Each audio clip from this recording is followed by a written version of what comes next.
Kenapa ya? Di titik teknologi yang lagi maju-majunya, yang mana informasi sangat amat mudah untuk diakses, itu angka kemiskinan atau pengangguran makin tinggi, terutama buat para Gen Z. Padahal kan bisa aja tuh, dari dampak teknologi yang maju, membuat mereka gampang nyari informasi atau ilmu. Lalu dari ilmu itu, mereka bisa bikin usaha, lalu kayak dari situ. Kayak misalnya dia belajar tentang freelance, sampai pro banget dia belajarnya, akhirnya kaya dari situ. Lah tapi buktinya, kok masih banyak yang menganggur atau miskin. Nah jadi di video ini gue akan sharing kenapa kok bisa Gen Z itu susah nyari uang padahal teknologi udah maju-majunya dan gimana solusinya. So simak videonya sampai habis.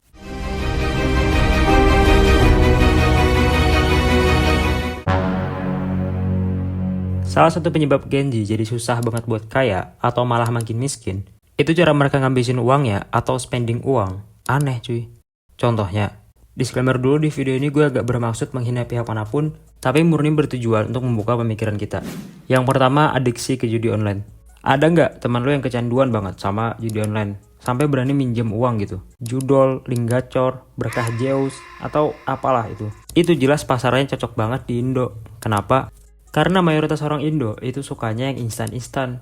Padahal di judi online ini, mereka terperangkap ilusi buat menang. Kalau mereka kalah contohnya, mereka gatal tuh buat depo lagi, berharap buat bisa menang. Nah, ini contoh udah terkena ilusi menang. Berharapnya menang, tapi malah loss. Terus depo lagi, berharap nantinya menang. Dan terus begitu sampai ada yang bundir. Nah ini jelas ngaruh ke susah atau enggaknya mereka kaya. Menurut statistik, ada sekitar 3 juta masyarakat yang bermain berkah Zeus ini. Dan dari 3 juta itu, banyak dari remajanya. Contohnya seperti yang diberitakan di sini. Ada banyak pelajar yang juga bermain judol. Dan total uang yang hilang pun gak main-main. Ada 327 triliun yang melayang ke bandarnya. Niat memperkaya diri sendiri, yang kaya bandarnya. Kalau kita lihat kenapa orang-orang kaya banyak yang main judi, yaitu mereka kayanya dari usaha, bukan dari judi. Main judi pun mereka hanya have fun gitu. Ya buat ngejalin pertemanan.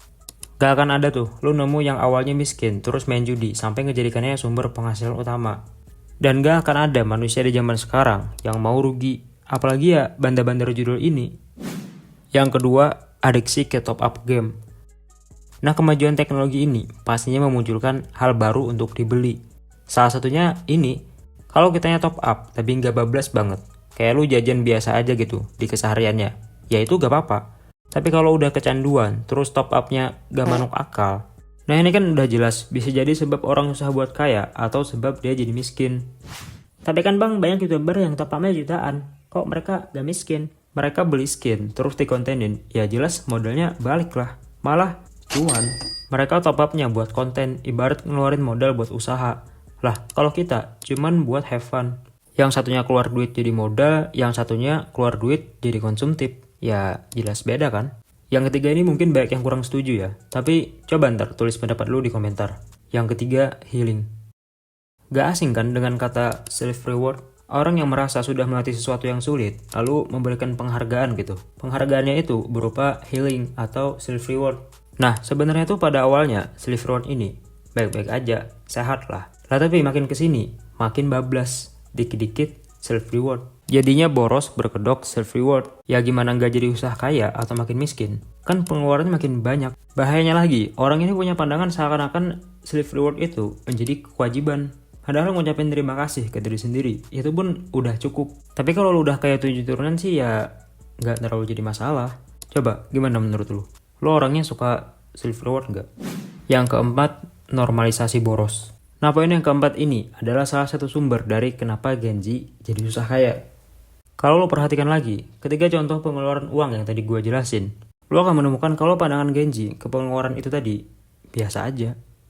Kayak ya udah nggak apa-apa gitu, ngeluarin duit ke hal-hal yang sebenarnya nggak perlu. Dan kalau lo coba nasehatin mereka, kayak misalnya ngapain sih top up game sampai jutaan, ntar juga nggak dimainin lagi, mereka mungkin akan bilang, ya serah gue lah. Kan yang punya duit gue, kebahagiaan orang itu beda-beda.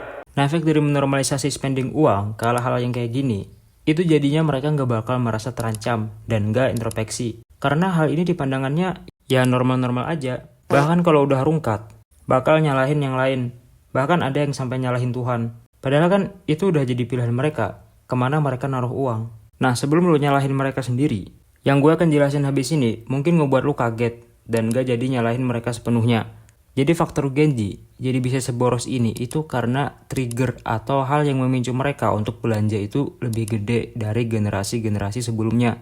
Dan hal yang paling besar pengaruhnya untuk memicu mereka spending uang, ya pastinya medsos. Contohnya nih, persoalan tentang Starboy versus Kena. Nah ini tuh secara nggak langsung memancing para Genji ini punya standar tertentu dalam berpakaian. Kan kalau orang yang nganggap dirinya skena atau pengen berpenampilan sesuai standar mereka, kan gak mungkin mereka ke coffee shop pakai sendal jepit aja. Minimal banget bagi mereka ya pakai samba yang harganya tuh kalau yang ori aja 1 jutaan. Nah, apalagi Starboy yang identik dengan hal-hal mewah gitu. Masa iya ngaku Starboy tapi sepatunya Omipet? Kan minimal Jordan. Ya ini tuh jelas banget memancing pengeluaran Genji jadi lebih banyak. Karena untuk memenuhi kebutuhan sosialnya mereka. Tadi kan penyebab besar kenapa Genji jadi banyak pengeluaran, kan medsos. Nah, medsos ini buatan generasi siapa? Generasi sebelumnya kan? Jadi kalau dipikir-pikir, Genji ini adalah korban dari produk buatan generasi sebelumnya. Nah, jadi gimana menurut lu? Siapa yang sebenarnya salah? Apakah Genji yang kurang dalam kedisiplinan? Atau salah generasi sebelumnya yang menciptakan semuanya jadi mudah dibeli? Coba tulis pendapat lu di komentar. Nah, tadi kan kita hanya ngebahas soal penyebab besar kenapa Genji jadi susah kaya. Jadi sekarang tinggal solusinya. Salah satu penyebab besar Genji tadi jadi susah kaya, kan soal spending uang. Nah, ini tuh terjadi karena pengelolaan uangnya jelek. Contohnya, ada survei yang bilang kalau orang yang menabung di kalangan Genji itu lebih sedikit. Nah, jadi gimana sih cara ngelola uang yang benar? Pertama, mending nabung daripada pay later apalagi pinjol. Jadi cara yang paling sehat buat lu ngebeli sesuatu selain dari ningkatin income, ya menabung. Nah jadi cara yang paling efektif buat menabung itu dengan menyisihkan uangnya pada saat di awal ketika lu dapat uangnya itu. Jadi anggaplah lu dapat 1 juta. Nah itu langsung lu sisihin misalnya 500 buat ditabung, sisanya buat dipakai. Kenapa gua taruh soal menabung ini ada di awal?